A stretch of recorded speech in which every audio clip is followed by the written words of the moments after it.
This morning's reading in Ephesians is even richer than the last one.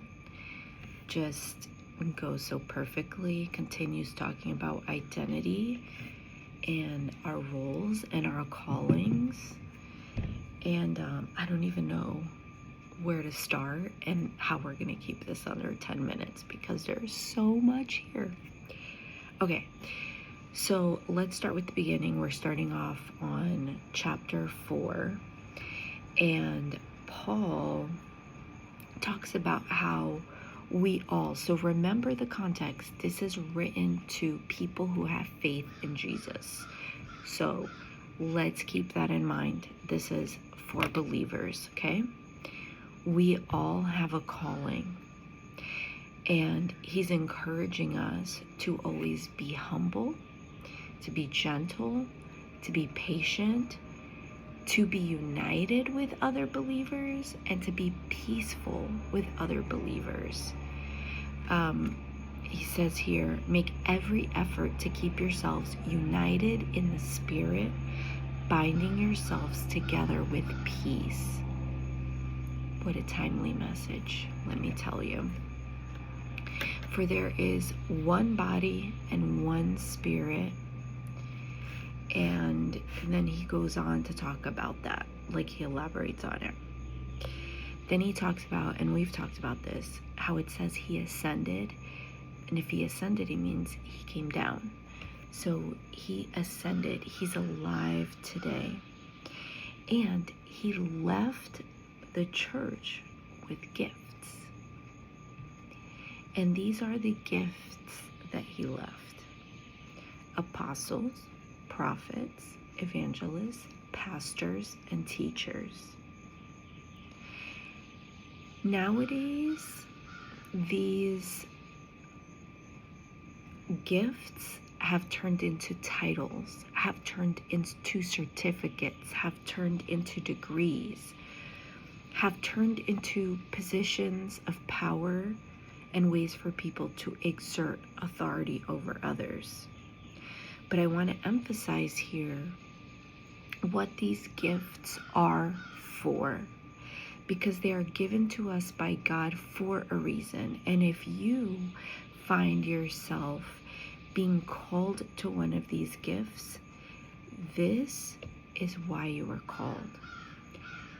The responsibility is to equip God's people to do his work and build up the church. And again, remember how I said the Bible always clarifies the Bible. That means the body of Christ. Equip God's people, equip people to do the work, and build up the body of Christ. Not build up the temple, the church, the organization, the institution, the business of the church, the incorporation. No. It is to build up the body of Christ. Why? The Bible always explains itself. Why? This will continue until we all come to such unity in our faith and knowledge of God's Son that we will be mature in the Lord, measuring up to the full and complete standard of Christ. This is always about the people. And if you have been called as one of these gifts to the body of Christ, it is not a calling that you have made. It is not something special that you have done. It is for the purpose of building up the body of Christ. It is not for yourself. It is not so that you can make money. This is not a career choice. This is not to sustain your family. This is to build up the body of Christ. And then he goes on to say, then we will no longer be immature like children.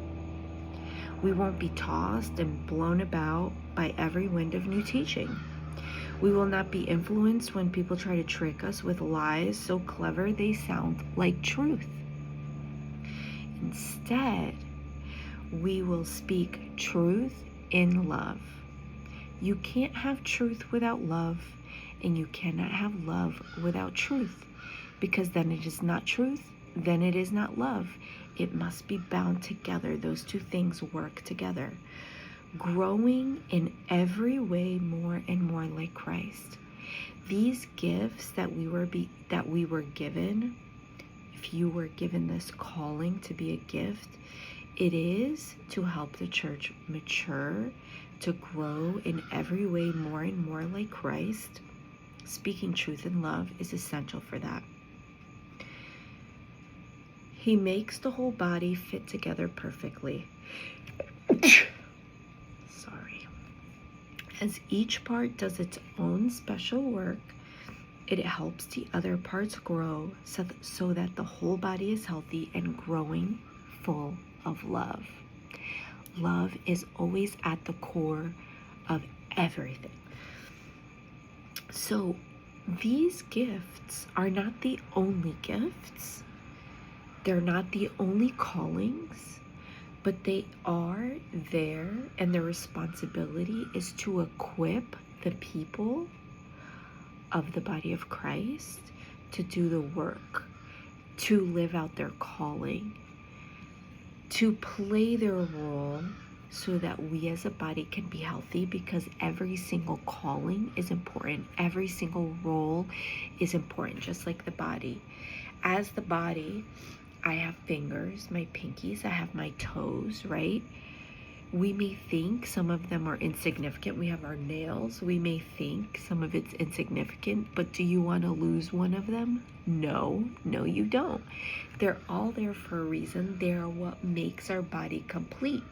Our hair, our nose, our mouth, our armpits, our livers, our kidneys, our toes, our nails, even the hairs that we have on our body, they all serve a purpose.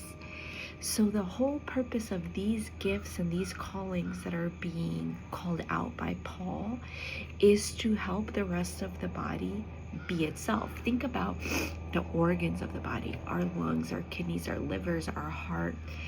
All those internal organs, they're hidden inside our body. We don't see them, but they're so vital, and it's what makes and helps the rest of our body function.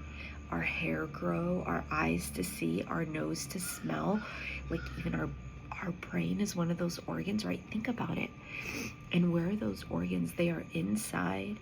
They're not seeking the glory. They're just doing the work, and they're helping the body be healthy and functional.